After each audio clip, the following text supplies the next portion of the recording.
केंद्रीय संचार एवं उत्तर पूर्व विकास मंत्री भारत सरकार श्री ज्योतिरादित्य माधवराव सिंधिया जी, माननीय पूर्व विधायक श्री जसपाल सिंह जज्जी जी, माननीय जिला अध्यक्ष भारतीय जनता पार्टी अशोकनगर श्री आलोक तिवारी जी, माननीय अध्यक्ष नगर पालिका अशोकनगर श्री नीरज मनोरिया जी, माननीय अध्यक्ष जिला पंचायत राव उदय प्रताप सिंह जी, माननीय अध्यक्ष जनपद पंचायत श्रीमती नारायणी बाई जी, आप सभी का पश्चिम मध्य रेल भोपाल मंडल की ओर से इस स्वर्णिम अवसर पर हार्दिक स्वागत वंदन एवं अभिनंदन करता हूं। आज के समारोह में पधारे हुए जनप्रतिनिधि, हमारे गणमान्य नागरिक, प्रिंट एवं इलेक्ट्रॉनिक मीडिया के जनप्रतिनिधियों तथा उपस्थित सभी नागरिकों का भी मैं हार्दिक स्वागत एवं अभिनंदन करता हूं। भारतीय रेल यात्रियों को उत्कृष्ट सेवाएं एवं आधुनिक आधारभूत संरचना उपलब्ध कराने के लिए निरंतर प्रतिबद्ध है। इसी क्रम में 2026-27 के बजट में लगभग हमको 15,184 करोड़ का मध्य प्रदेश को आवंटन हुआ है और मध्य प्रदेश में वर्तमान में लगभग 1,18,379 करोड़ की विभिन्न विकास की रेल परियोजनाएं चल रही हैं। माननीय प्रधानमंत्री जी ने 1,000 स्टेशनों का 2023-24 में अमृत भारत योजना के तहत विकास का लक्ष्य रखा था और इसी योजना में मध्य प्रदेश के 80 स्टेशनों को शामिल किया गया था, जिसमें हमारे भोपाल मंडल के 15 स्टेशन इसमें हैं। अमृत भारत स्टेशन योजना के अंतर्गत रेलवे स्टेशनों का पुनर्विकास बहुत तीव्र गति से किया जा रहा है और इस मध्य प्रदेश के जो 80 स्टेशन हैं उन पर लगभग 3,163 करोड़ की लागत से कायाकल्प किया जा रहा है। आज का दिन पश्चिम मध्य रेल एवं भारतीय रेल के लिए अत्यंत गौरव का विषय है, क्योंकि आज माननीय प्रधानमंत्री जी के द्वारा अमृत भारत स्टेशन के अंतर्गत 75 रेलवे स्टेशनों का लोकार्पण किया जा रहा है, जिसमें मध्य प्रदेश के अशोकनगर, विदिशा, सांची, शिवपुरी, बिहारी, भिंड, हरपालपुर, छतरपुर, टीकमगढ़, जुन्नारदेव, बालाघाट, छिंदवाड़ा, नैनपुर स्टेशन भी शामिल हैं। अमृत तो मैं अब ज्यादा समय ना लेते हुए ये अत्यंत हर्ष के साथ एक बार पुनः मंचासीन सभी अतिथियों का बहुत बहुत स्वागत एवं अभिनंदन करता हूं। धन्यवाद। जय हिंद, जय जी, सनत शर्मा जी, अतुल रघुवंशी जी, प्रांजल जैन जी, समस्त मंचासीन उपस्थित महानुभाव और मेरे लिए इस कार्यक्रम में उपस्थित समस्त अशोकनगर जिले की जनता जनार्दन, नहीं मेरे तो परिवार के सदस्यगण जो इस प्रांगण में और इस पंडाल में मेरे साथ उपस्थित हैं। इस पंडाल में और शिवपुरी में अभी स्टेशन का भ्रमण किया है, पर अगर आप लोगों ने अभी तक भ्रमण न किया हो तो प्रधानमंत्री जी का आशीर्वाद ग्रहण करने के बाद जरूर इस रेलवे स्टेशन का आप भ्रमण करिएगा। 37 करोड़ रुपए का ये रेलवे स्टेशन शिवपुरी में, अशोकनगर में जैसे कि फूलों की माला होती है, वैसे आज प्रधानमंत्री महोदय नरेंद्र मोदी जी पूरे देश में 75 रेल स्टेशनों की सौगात देश की जनता को समर्पित करने जा रहे हैं। मेरे भाई और बहनों, एक नहीं, दो नहीं, 10 नहीं, 30 नहीं, 50 नहीं, लेकिन 75 रेल स्टेशन। अनुमान लगाओ, देश के हर राज्य में, देश के हर कोने में, कश्मीर से लेके कन्याकुमारी तक और गुजरात से लेके अरुणाचल प्रदेश तक 75 स्टेशनों का एक ही साथ एक बटन दबाकर पूरे देश में झंडा रेल विभाग का प्रधानमंत्री बुलंद कर रहे हैं। मेरे भाई और बहनों, अमृत स्टेशन योजना के तहत मैंने उसी समय में निवेदन किया, परिवार सदैव रेल की व्यवस्था के साथ जुड़ा हुआ रहा है। काउंटर्स लगे हुए हैं, वातानुकूल रिटायरिंग रूम बनी हुई है, जनरल टिकट की व्यवस्था रखी गई है और उसी के साथ साथ प्लेटफॉर्म का विस्तार भी किया गया है। और अनेक मेरे यात्री मेरे पास आते थे कि पार्किंग की समस्या है, तो अशोकनगर के स्टेशन में पार्किंग के लिए एक जगह नहीं लेकिन 2 पार्किंग की जगह हम लोग ने निर्धारित कर दी है अशोकनगर के स्टेशन के लिए। आप लोगों ने आगे की सुंदरता देख ली, अच्छी लगी? अभी मुझे सुनाई नहीं दिया, अच्छी लगी? मेरी भविष्य की पीढ़ी को अच्छी लगी, मेरे वर्तमान की पीढ़ी को अच्छी लगी कि नहीं लगी? लगी कि नहीं? अब जो आप इस तरफ देख रहे हो, इस 37 करोड़ की योजना में यही एक कायाकल्प हम स्टेशन के 3 पटरियों के उस तरफ भी ऐसा ही इमारत अगले किस्त में हम बनाने जा रहे हैं, ताकि जो यात्री यहां उतरेगा उसके पास 2 उपाय है, या तो वो यहां से निकले और या तो वो तीसरी पटरी के उस तरफ से वहां से भी निकल पाए। तो 2 एंट्री होंगे और 2 एग्जिट होंगे। आज प्रतिदिन 15 से 16 ट्रेन जिस अशोकनगर के स्टेशन में कौवे बोलते थे, प्रधानमंत्री जी के कार्यकाल में और आपके सैनिक की मेहनत से आज 15 से 16 ट्रेन आते हैं। 5000 से 6000 यात्री प्रतिदिन अशोकनगर के स्टेशन में आते हैं। मतलब हर महीने 1.5 लाख यात्री आते हैं और हर साल 20 लाख यात्री मेरे अशोकनगर के नवीन स्टेशन का, कि मेरे संभाग ग्वालियर चंबल संभाग के हर एक स्टेशन को अमृत स्टेशन योजना में सम्मिलित करके एक नया सुनहरा इतिहास हमारे संभाग में कायम किया गया है। आज महज शुरुआत है अशोकनगर और इस शिवपुरी की रेलवे स्टेशन के आधार पर। और अशोकनगर रेलवे स्टेशन का स्वयं मैंने निरीक्षण किया है, जहां इन दीवालों में आधुनिकता आपको दिखती है, वहीं इन दीवालों में अशोकनगर का और शिवपुरी की प्राचीन इतिहास भी सम्मिलित की गई है। सिंध का पानी, अशोकनगर जिले के किले, चंदेरी की साड़ी की मेरी हस्तशिल्प, हर एक यात्री जो स्टेशन में अंदर जाता है और हर एक यात्री जो स्टेशन से बाहर निकलता है, एक एक यात्री मेरे अशोकनगर और शिवपुरी की प्राचीन इतिहास, सुनहरा वर्तमान और उज्जवल भविष्य का स्वयं अनुभव करेगा। मेरे भाई और बहनों, अशोकनगर के स्टेशन में नए भारत की एक नई जय घोष की शुरुआत हो रही है, जहां आधुनिकता है, राष्ट्र गौरव है और आत्मनिर्भरता है। तीनों आत्मनिर्भरता, राष्ट्र गौरव और आधुनिकता का संगम शिवपुरी और अशोकनगर के स्टेशन में हमें देखने को मिल रहा है। इलेक्ट्रॉनिक साइन बोर्ड हैं, हमारे दिव्यांगजनों के लिए अलग बैठने और चलने के लिए रास्ता है। इतिहास की कल्पना कोने कोने में है, पैदल पुल है, रैंप।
नदी ऊंच नदी के ऊपर मेघुनाबाड़ा से रसूला बुजुर्ग ये कनेक्ट करेगा। ये कुल मिलाकर 10 करोड़ 82 लाख की योजना है जो केंद्र सरकार से मंजूर करवा दी। तो यहाँ भी बहुत ज्वलित मुद्दा था और इसको भी जरा आप मेरे शीट में जोड़ के रखिए। आपने तो कोई प्रश्न बचे नहीं होंगे। मैनेजर साहब उससे जो बाईपास वाली आपने बताई 120 करोड़ रुपए की, वो 100 उसको पहले नितिन गडकरी जी ने 1 साल और मत ऐड करना क्योंकि वो सब समीक्षा में जाएगी। जी जी जी तो उसमें नितिन गडकरी जी ने 1 साल पहले 96 करोड़ रुपए की वो योजना स्वीकृत की थी। आपने आपके इसमें अब चर्चा हम न करें। 118 का है, 92 करोड़ केंद्र सरकार का है, 26 करोड़ मध्य प्रदेश सरकार का है, 700 मीटर रेलवे बनाएगी, 14 किलोमीटर पीडब्ल्यूडी। महाराज साहब बस उसमें एक सवाल ये था कि वो योजना रसुल्ला बुजुर्ग मलखेड़ इटवा मलखेड़ी और वहां से स्वीकृत की गई थी। वो प्लान जो पहले जो तैयार किया गया था उसी को उन्होंने स्वीकृत किया था।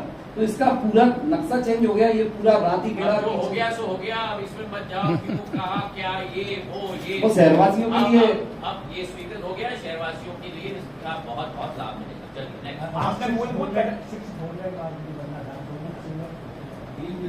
कुछ मेरे लिए छोड़ो ना भैया। अभी 5,500 से 6,500 करोड़ का ब्यौरा मैंने दे दिया है। अगली बार कुछ नहीं होगा तो फिर आप बोलोगे कि कुछ नहीं है। छोड़ो आप चिंता मत करो। और इससे और भी कुछ और बड़ी चीजें हैं। बड़ी चीजें है और अभी वही छोड़ो। बड़ी चीजें है। हाँ बोलो। मीडिया की जटिलता वो आप अलग से पूछ बीएसएनएल के आप मंत्री हैं। जी। अशोकनगर में बीएसएनएल की सेवाएं सबसे बेकार है, लचर है, लोग उनको कोट करा रहे हैं दूसरी कंपनियों में। तो एक तो मैं आपको कहूँ कि प्रश्न जरूर पूछिए,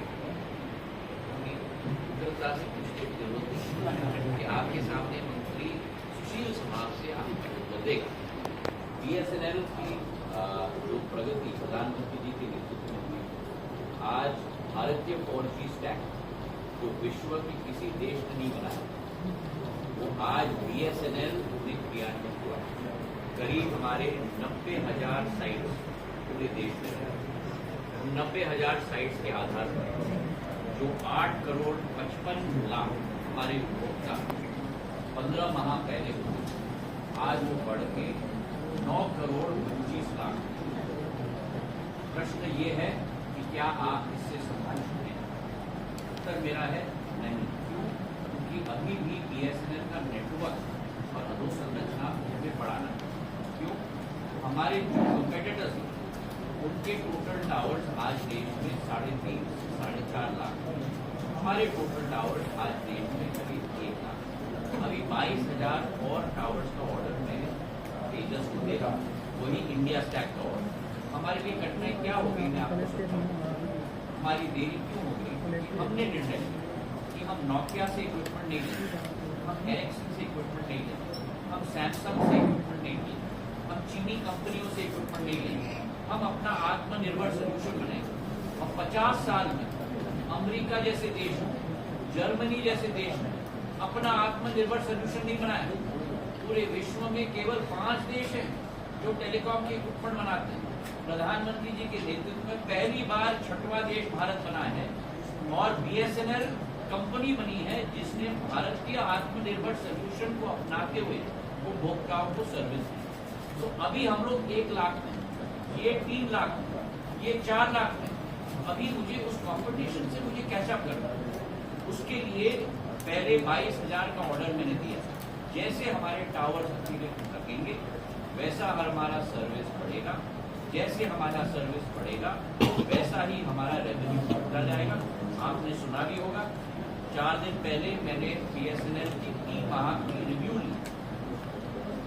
पहली बार बीएसएनएल के इतिहास में मंत्री हर 3 माह रिव्यू ले रहा है बीएसएनएल का। और अलग से रिव्यू लेना है डाक विभाग हर 3 माह।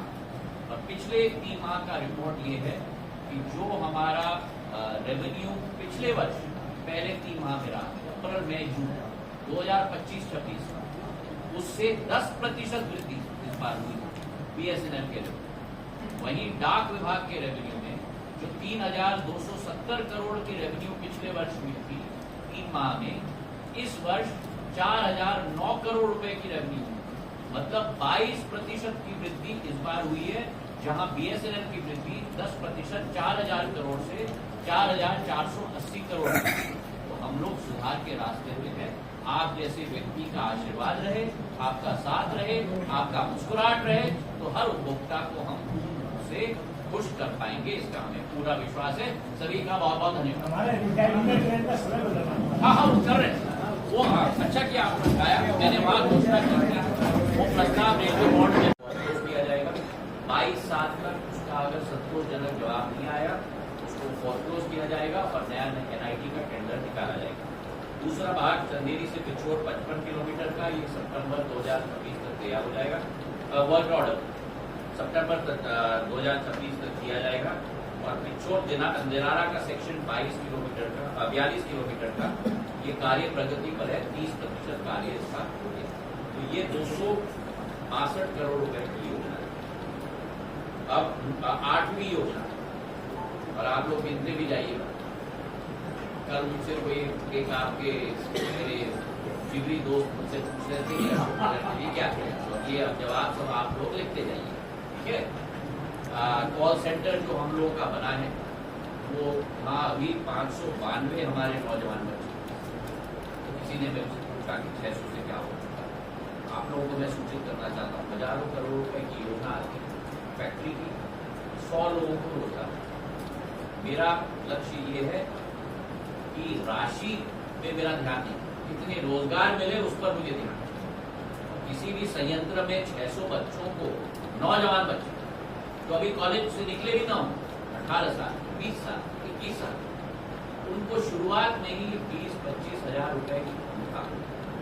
जैसे लखपति दीदी की योजना है, ये लखपति युवा की योजना, 2 लाख 2.5 लाख रुपए की सैलरी 18-20 साल के बच्चों को मिले, ये बहुत बड़ा योगदान। और जो लोगों की नकारात्मक मंशा है उनको ठोस जवाब में देना चाहता हूँ। 600 बच्चों, 592 बच्चों को अभी वहाँ नौकरी मिल रही है, अच्छे से वहाँ सेवा दे रहे हैं। कल भी मैं गया था, आप लोगों को याद है, लखपति दीदी के कार्यक्रम के बाद मैं ऊपर गया था। फेज 2 में मैं आपको सूचित करना चाहता हूँ, रिलायंस के द्वारा, जियो के द्वारा 6 करोड़ रुपए की राशि दी जा रही है। नया जमीन और बिल्डिंग को लॉ कॉलेज के पास ही रेखांकित किया गया है। वहाँ 40,000 स्क्वायर फुट 2,000 सीटर नया कॉल सेंटर,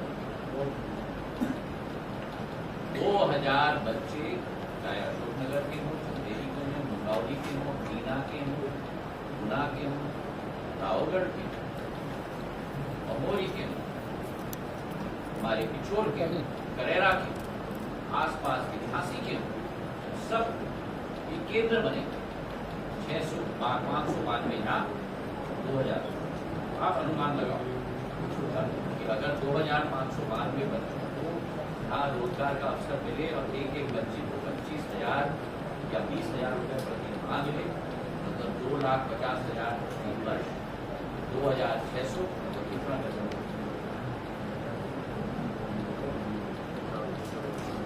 ठीक है। फिर अशोकनगर के लिए 9वां मल्टीपर्पज स्पोर्ट्स कॉम्प्लेक्स, ये 750 करोड़ की राशि आ चुकी है। इसमें cricket stadium, pavilion, multipurpose hall और इलेक्ट्रिकल सबस्टेशन, ये कार्य इसमें सम्मिलित है। स्पीकर 20 करोड़ मैंने कहा है कि ये 3 भाग में नहीं बनेगा, ये टोटल मिला के ये 45 करोड़ की योजना मैंने बनाया।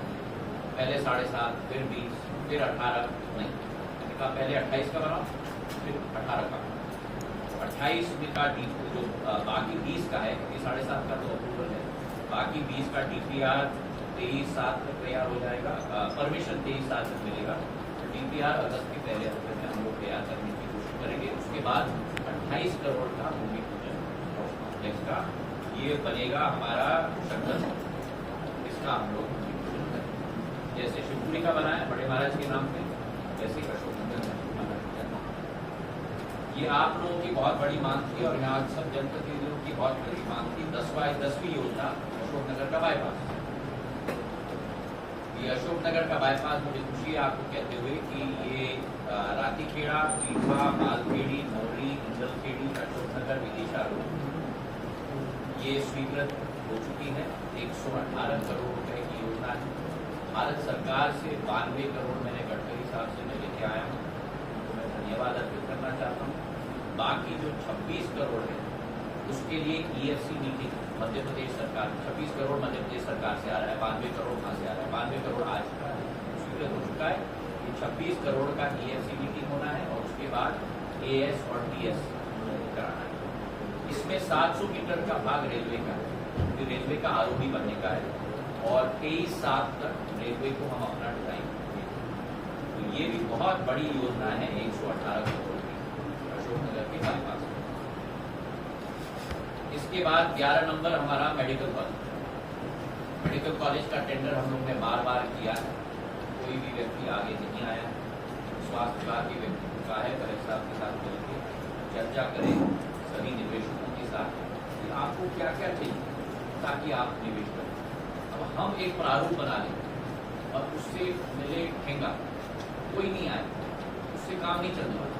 तो उस नियम में हम लोगों को क्या क्या बदलना है ताकि आप आ पाए 3 लोग तो आए, टेंडर करें, उसकी स्टडी इस बात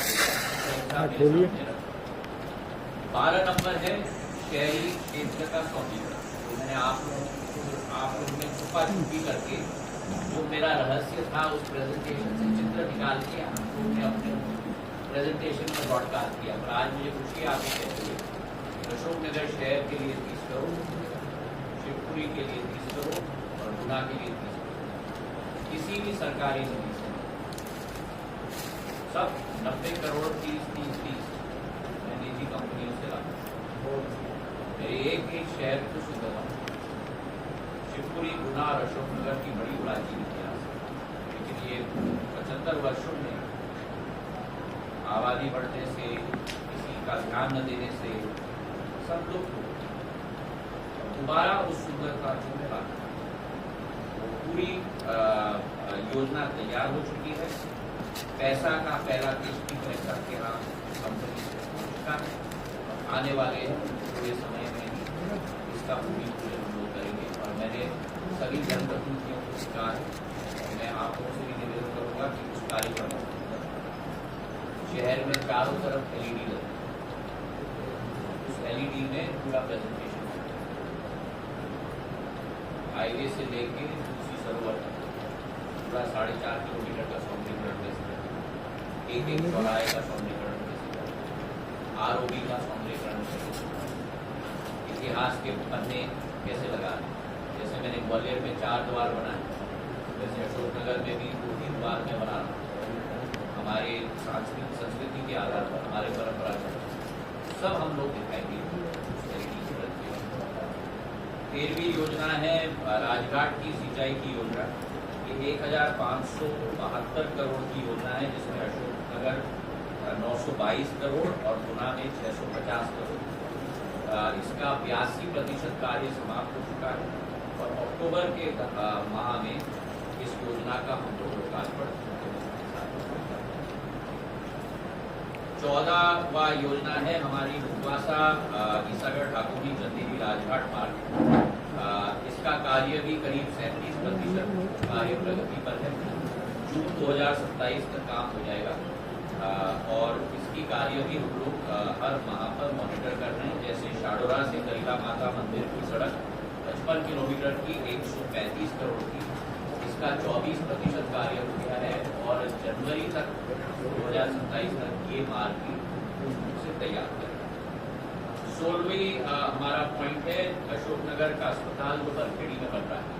100 बिस्तर का नया बेड बनेंगे, 50 बिस्तर के CCU क्रिटिकल केयर यूनिट और 250 हमारे 200 बिस्तर हमारे वर्तमान। कुल मिलाकर ये 350 का अस्पताल बनेगा, 350 बिस्तरों का। ये 63 करोड़ रुपए की योजना है। अप्रैल 2027 तक कार्य समाप्त हो जाएगा। मैंने कलेक्टर साहब कहा है वर्ड चार्ट बना के मुझे भेजने के लिए। इसी के साथ 2-3 और चीज हैं जो मैं अगले कार्यक्रम के लिए छोड़ रहा हूँ। माँ जागेश्वरी लोक भी 20 करोड़ की स्वीकृत हो चुकी है मध्य प्रदेश सरकार के द्वारा। कल इसका मैं निरीक्षण करूंगा। सुबह चंदेरी की माइक्रो इरिगेशन की प्लांट का निरीक्षण करूंगा और राजघाट बांध से पानी जो आ रहा है उस प्लांट का भी निरीक्षण चंदेरी में, तीनों का मैं निरीक्षण करने। आप सभी का बहुत बहुत धन्यवाद। और 20 पॉइंट मैंने आपके समझ रखे हैं। इसका टोटल बनता है करीब 5.5 से 6.5 हजार करोड़। तो जो प्रश्न करता है मैं आशा करता हूँ संतुष्ट होगा और उसके इतना काम प्रशासन ने अपने स्तर पर किया है जिसके लिए मैं कोई बधाई के पात्र है तो उनको मैं धन्यवाद भी देना चाहता हूँ। और ऐसे जन सुनवाई के आधार पर जनता की जो मूलभूत कठिनाइयां, हमारा कार्य क्या है, एक तरफ बड़ी बड़ी योजना लानी, दूसरी तरफ व्यक्तिगत व्यक्ति की जो कठिनाई है उस कठिनाई का भी समाधान करना। 1860 कठिनाइयों का समाधान हो चुका है। इसलिए साल में मैं एक ही बात कर रहा हूँ, हम करें, अच्छे से करें, उसकी समीक्षा हो और जनता का उसका फल हो। अब जल्दी से मैं आपको ये जो हमारी योजना है उसके बारे में सूचित करना चाहता हूँ। नंबर 1, अशोकनगर जिले की पानी की डिस्ट्रीब्यूशन नेटवर्क। ये अशोकनगर, चंदेरी, पिपरई, मुंगावली, ईसागढ़ और शाडोरा 6 की 6 हमारे क्षेत्रों की योजना बन चुकी है। अशोकनगर की योजना पूर्ण रूप से 17 करोड़ की है, नवंबर 26 तक तैयार हो जाएगी। चंदेरी की योजना 7 करोड़ की है, दिसंबर 26 तक तैयार हो जाएगी। पिपरई की योजना 8 करोड़ की है, दिसंबर 26 तक तैयार हो जाएगी। मुंगावली की योजना 7 करोड़ की है, मार्च 27 तक तैयार होगी। और ईसागढ़ और शाडोरा इन दोनों योजनाओं का पूर्ण रूप से धारण हो चुका है, लेकिन लोगों के कंप्लेंट कहीं कहीं पाइप लीक से चल रहा है, कहीं कहीं पानी नहीं पहुंच रहा है। मैंने कलेक्टर साहब को कहा है कि हमारे मंडल अध्यक्षों के साथ और कलेक्टर साहब स्वयं जाके निरीक्षण करेंगे, जहाँ जहाँ कठिनाई है उसकी पूरी सूची बनाएंगे, फिर उसको हम लोग दोबारा। हमारी दूसरी योजना ट्रांसपोर्ट नगर की, बहुत दिनों से ये जरूरत है अशोकनगर की। कई कारणवश कई लोग थोड़े झिझक रहे हैं कार्य करने के लिए, तो इसका पहला किस्त के लिए 2 से 3 करोड़ रुपए मुझे कैलाश विजयवर्गीय से लेना है। राशि आ जाएगी, पहला किस्त ट्रांसपोर्ट नगर का हम लोग बना पाएंगे, उसका कार्य शुरू हो जाएगा। तीसरा चंदेरी का माइक्रो इरिगेशन प्रोजेक्ट, ये 28,000 हेक्टेयर को सिंचित करेगा। 121 गांव इससे लाभान्वित होंगे और ये 450 करोड़ रुपए की योजना है। चंदेरी तहसील के 52 गांव हैं, मुंगावली तहसील के 70 गांव हैं और पिपरई तहसील के 10 गांव हैं। इसका हम लोग ने कहा है कि पहला ये सूचित किया गया है कि पहला ट्रांसफॉर्मर लाना पड़ेगा 132 kV का। उसके आधार पर चेकिंग और टेस्टिंग होगी। उसके आधार पर जहाँ कमियां हैं उसको हम लोग निर्धारित करेंगे और उसकी फिर जो त्रुटियां हैं उसको ठीक करेंगे। अब इसमें मैंने हमारे 5 मंडल अध्यक्ष इसमें मैंने सम्मिलित किए हैं, जिलाध्यक्ष के साथ और विधायक, दोनों विधायक जी के साथ। और उसमें मैंने महेंद्र बुंदेला और धर्मेंद्र जैन को भी मैंने शामिल किया है। हर एक व्यक्ति को 20-20 गांव दिए जाएंगे। प्रशासन की 6 लोगों की टीम, 6 लोग वो हो गए, 6 लोग ये हो गए, एक एक की जोड़ी बनाई जाएगी, एक एक टीम गांव जाएगी। जब वो ट्रांसफॉर्मर आ जाएगा उनके सामने ही चेकिंग होगा, ये 121 गांव और जहां कठिनाई आई है टेस्टिंग के बाद उसको सुदृढ़ करने का काम किया है। पर पहला हमारा हर्डल है कि वो 132 kV का ट्रांसफॉर्मर आए, जो कलेक्टर साहब ने कहा है कि करीब 30 जुलाई तक आ जाना है। जब वो आ जाएगा, जब स्थापित हो जाएगा, उसके बाद ये पूरा प्लान बनेगा। ये कहाँ जाएंगे, ये कहाँ जाएंगे, मैं कहाँ जाऊंगा, ये कहाँ जाएंगे, ये कहाँ जाएंगे, जोड़ी बनाते हैं। तो जोड़ी भी आप बना दीजिएगा, आप दोनों मिलके बना दीजिएगा, कलेक्टर साहब और आप मिलके बना दीजिए। और 121 गाँव की सूची मैंने सारे 6 के 6 अभी बना के मैंने अपने हाथ से दे दिया, ताकि इसका हम लोग क्रियान्वयन हम लोग ठीक से दें। मल्हारगढ़ की सिंचाई की योजना 2024 में इसका हमने भूमि पूजन किया था। उसके बाद सिंगल टेंडर आया है, पहला कठिनाई, उसके बाद CSR के रेट चेंज हो गए, दूसरी कठिनाई। तो अब इसका TS होने का है। TS होने के बाद 170 करोड़ की योजना है, 10,000 हेक्टेयर भूमि सिंचित होगी, 35 गाँव, इसमें से हमारे लोकसभा क्षेत्र में 27 गाँव रहेंगे, क्योंकि बाकी 8 गाँव दुबई के। तो ये योजना की शुरुआत हम लोग करेंगे। हर एक जिले के लिए गीता भवन दिया गया है। अशोकनगर में गीता भवन हम लोग कटनेरी में बना रहे हैं, 10 करोड़ का DPR इसका 31/8 अगस्त तक तैयार हो जाएगा। तो एक गीता भवन ऑडिटोरियम हम लोग के अशोकनगर शहर में बनेगा 10 करोड़। चंदेरी अस्पताल की बिल्डिंग की चर्चा दाएं बाएं ऊपर नीचे ये सब चल रही है, पूरा फुल स्टॉप लग गया है, समाधान हो गया है। हमारा कृषि और पंचायती भवन का डिस्मेंटलिंग ऑर्डर इशू हो जाएगा। हमारा टेंडर हो चुका है। आर्किटेक्चरल प्लान और लेआउट स्वास्थ्य विभाग के द्वारा 10 अगस्त तक तैयार हो जाएगा और उसके बाद हम लोग कार्य शुरू कर पाएंगे। ये 34 करोड़ रुपए का 50 बिस्तर का अस्पताल चंदेरी के लिए। ये हो गई हमारी 6वीं योजना। 7वीं योजना कुरवाई मुंगावली चंदेरी की सड़क 81 किलोमीटर की 262 करोड़। बहुत महत्वाकांक्षी योजना। इसके 3 भाग हैं। पहला भाग है कुरवाई मुंगावली चंदेरी का सेक्शन 81 किलोमीटर। यहाँ क्षेत्र की जनता की घटनाएं का समाधान 24 घंटे के अंदर अंदर हो चुका है। मेरा जन सुनवाई का जो कार्यक्रम साल में एक बार चलता है अलग, वहाँ भी करीब आज तक 45% जो आवेदनकर्ता आए, कुल मिलाकर अगर जिले के तीनों हम सभाओं को एकत्रित करें तो करीब 1280 आवेदन हैं। करीब 45% आवेदनों का समाधान हो चुका है। कुछ नहीं हो सकता नियम के, और कुल मिलाकर अभी भी करीब 400 कार्य प्रगति पर में शेष है। तो कलेक्टर साहब ने कहा है कि अगस्त के अंत तक उन पर भी कार्य होगा। इसका मॉनिटरिंग मैं हर हफ्ते दिल्ली में बैठकर करता हूँ। चार्ट का काम करना जनसुनवाई का चार्ट एक मंगा लीजिएगा। एक एक्सेल स्प्रेडशीट है जिसके आधार पे मैं लाल में मॉनिटर करता हूँ जो कार्य नहीं हो सकते, पीला में जो कार्य प्रगति पे है, और हरे जिसमें कार्य समाप्त हो चुके हैं। जो कार्य का समाधान हो चुका है मेरी चिट्ठी जाती है ऑर्डर के साथ प्रशासन आवेदनकर्ता को, और एक कॉपी जाती है मेरे सारे मंडल और अध्यक्ष और संगठन और सांसद प्रतिनिधियों को और अध्यक्ष को और विधायक और मेरे मंडल अध्यक्ष स्वयं हाथ में लेकर एक आवेदनकर्ता के घर पे जाता हूं उनको देने के लिए कि ये आपका कार्य हमारे शासन के द्वारा पूरा फीडबैक लूप है 360 डिग्री।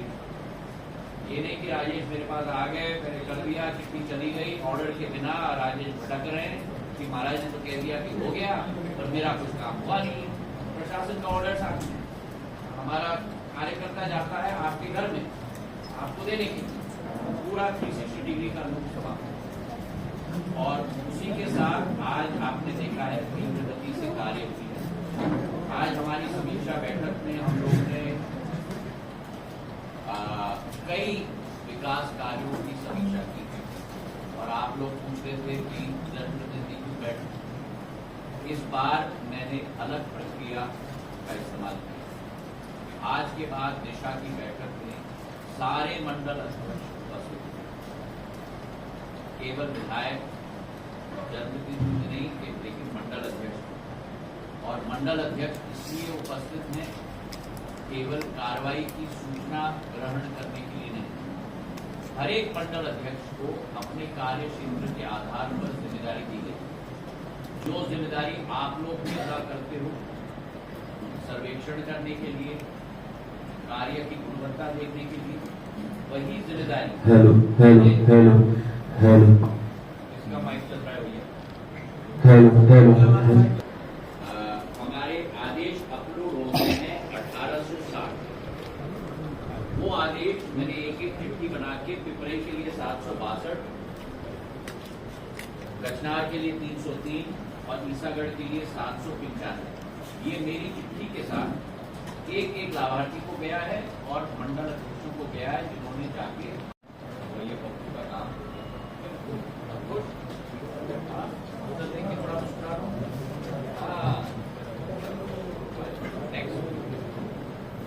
प्रमोद पाठक जी का भी नामांतरण का आपको प्रमोद जी 24 घंटे में आपका काम हो गया। आपकी सेवा ही हमारा बहुत। सुनील सिंह रघुवंशी जी हैं, इनका बीपीएल का कार्ड बनना था। सुनील, आपका बीपीएल का कार्ड हो गया है। तो उधर देखो, आप मुस्कुरा लो, काम तो दिखा दो। इतना जल्दी अरे आ जाए, टाइम देने के टाइम में तो बहुत टाइम लग लिया था तुमने। जब चौथा लल्ला कुशवाहा, आपका हो गया है, आपका भी बीपीएल का हो गया। सर 3 लोग अनुभागों से जो वो आ नहीं पाए थे, उनका भी बन गया है और बाकी लोग अब आप पूछो